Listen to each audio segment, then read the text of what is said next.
Power, prestige, and bloodlines defined royalty for many centuries, yet behind the dazzling crowns and magnificent palaces lurked a darker fixation focused on maintaining pure lineage within the world's most influential dynasties.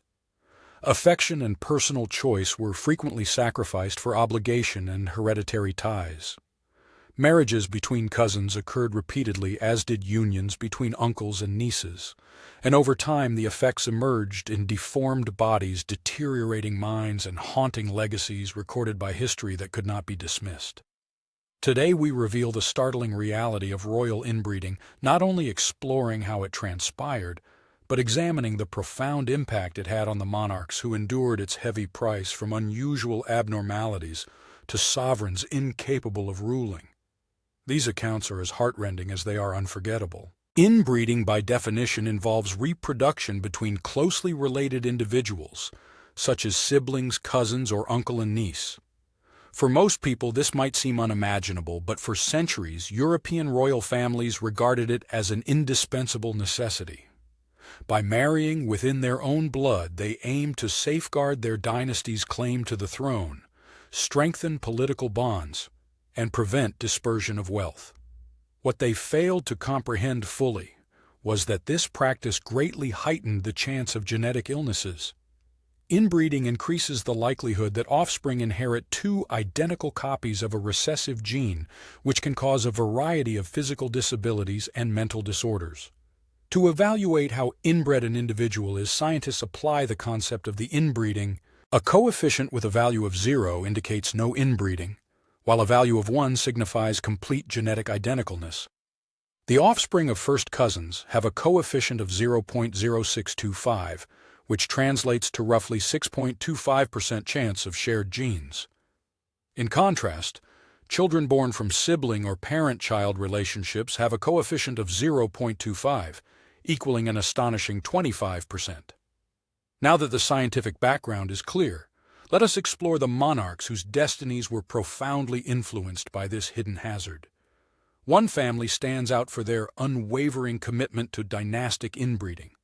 The Habsburgs, rulers of the Holy Roman Empire, Spain, Austria, and more, dominated politically for over 500 years, yet their family lineage was less a tree and more a tangled web. The Habsburgs became notorious for orchestrating marriages between close relatives, such as uncles and nieces, first cousins, and even double cousins. This practice caused their genetic pool to become worryingly restricted across many generations.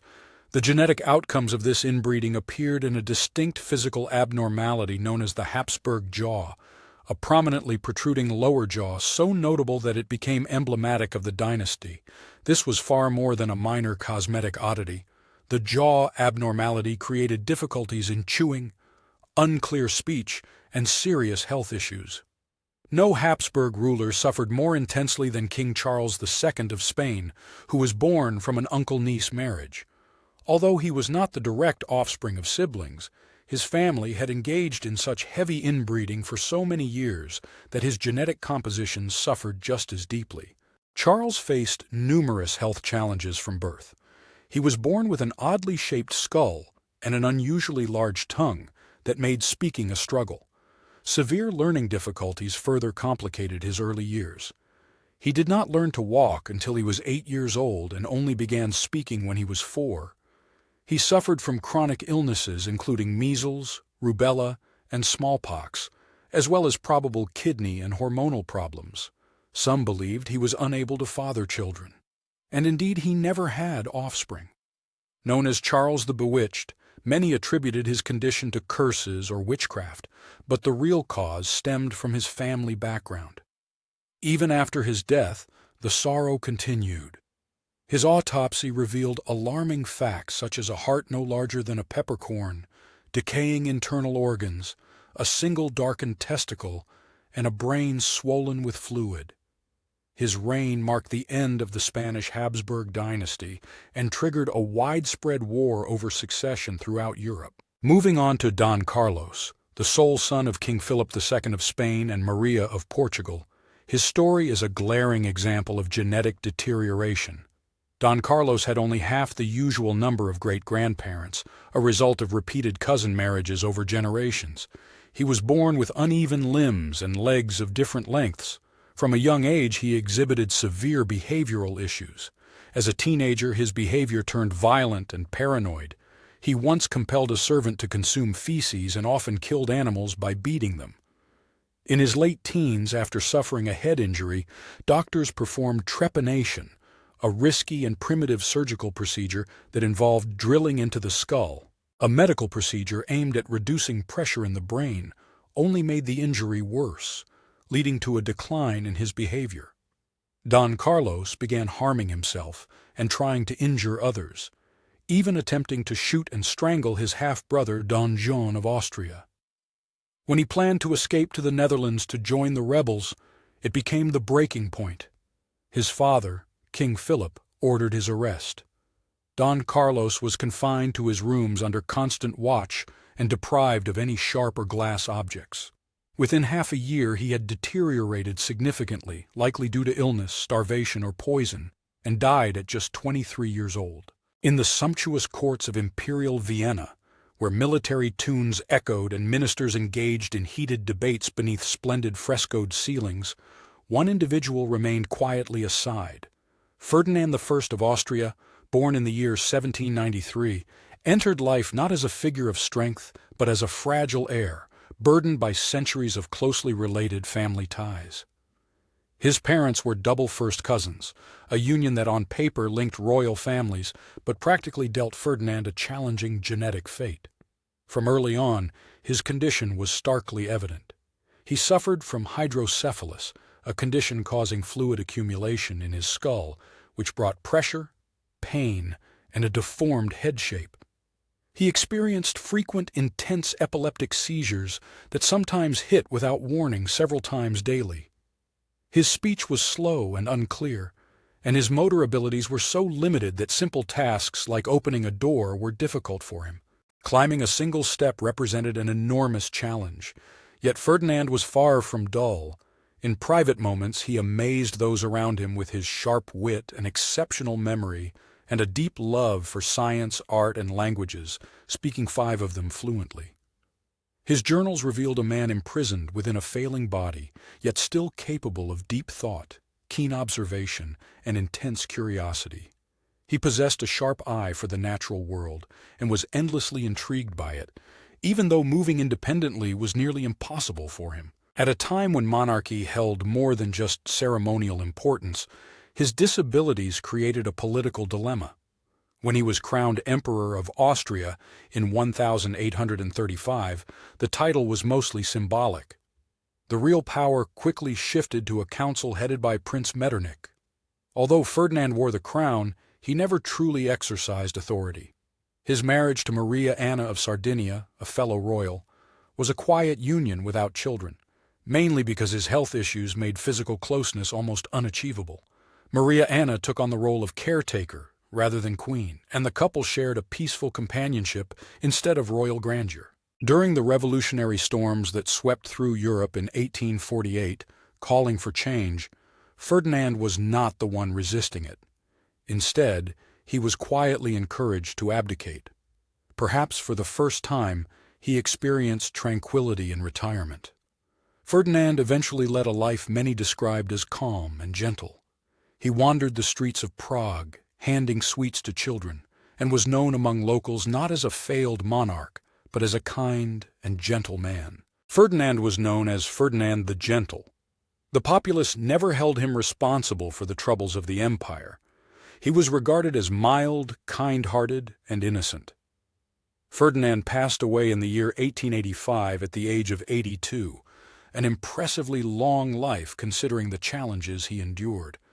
He left behind no heritage of military victories or significant reforms, yet his life stands as a testament to quiet perseverance and a touching example of how royal lineage could be both a gift and a burden. Few rulers suffered emotional wounds from dynastic fixation as profoundly as Maria of Portugal. She was the first woman to govern the nation by her own authority. Her rule started with hope and deep religious faith but concluded with sorrow, exile, and devastating mental illness. Born in the year 1734 into the Banza family, Maria's heritage was deeply intertwined with the Habsburgs and other close kin. This created a royal dynasty fraught with hidden vulnerabilities. Maria was wed to Pedro III, her father's younger brother, not out of love but to secure dynastic continuity. This marriage was intended to safeguard the throne, not the well-being of its people. Despite this, their relationship was said to be warm, and they had 7 children, though only a few survived infancy. Each miscarriage or stillbirth seemed to whisper another grim warning from the family's genetic legacy. From an early age, Maria showed profound religious zeal and a nearly mystical feeling of guilt. When Lisbon was struck by the devastating earthquake of 1755, destroying many churches, she saw the catastrophe as a form of divine retribution for human sins. The tragedy of mass killing involving thousands left a lasting scar on her life as Queen Maria. Known for her kindness and resolve, she played a key role in rebuilding Lisbon, transforming sections of her court and promoting harmony. However, after the passing of her spouse in 1786, her psychological well-being began to decline. The consecutive losses of her eldest son-daughter and a cherished grandson drove her into a deep state of sorrow and hopelessness. Maria's mental crises became visible to the public. She started hearing voices, convinced she was cursed, and reportedly screamed in the presence of the court, insisting she was burning in hell. She prohibited music and joy within the palace, turning official ceremonies into grave proceedings as her personal torment encroached on her governance. Physicians of the time tried all sorts of measures, including cold water baths, isolation enemas, and even restraining garments, treatments that today seem brutal and torturous. Diagnosed with religious mania, she was quietly taken out of power in 1792. Her surviving sons succeeded her, ruling in her stead, yet her agony continued. When Napoleon invaded Portugal, the royal family escaped to Brazil. During this journey, Maria was said to have screamed in fear, convinced she was being kidnapped. In Brazil, disconnected from her home and trapped in her delusions, she became known as Maria the Mad. Her last years unfolded in a convent where nuns took care of her. She passed away in 1816, far from the land she once led. Although her mind was lost to suffering, her story continues to resonate through time. Burdened by the weight of duty, lineage, and profound personal sorrow, these royal existences seemed destined to be. Their worlds appeared lavish, adorned with silk, jewels, and power. Yet beneath the crown and behind the grand palace walls, there often lay an individual broken by genetics, expectations, and centuries of misguided customs. Inbreeding was not regarded as cruelty, but rather a necessity. However, as generation followed generation carrying the same flawed inheritance, history recorded its harsh outcomes: twisted bodies, impaired minds, anxiety, convulsions, grief, and sometimes madness. Each ruler we examined, Charles II, Don Carlos, Ferdinand, Maria, went beyond a mere list of ailments. They were intricate, at times compassionate, at times tragic personalities formed by decisions they never had the freedom to make. Although history recalls their crowns, maybe it is time to also recognize their humanity, because ultimately they did not just inherit realms, but also the heavy price those realms demanded.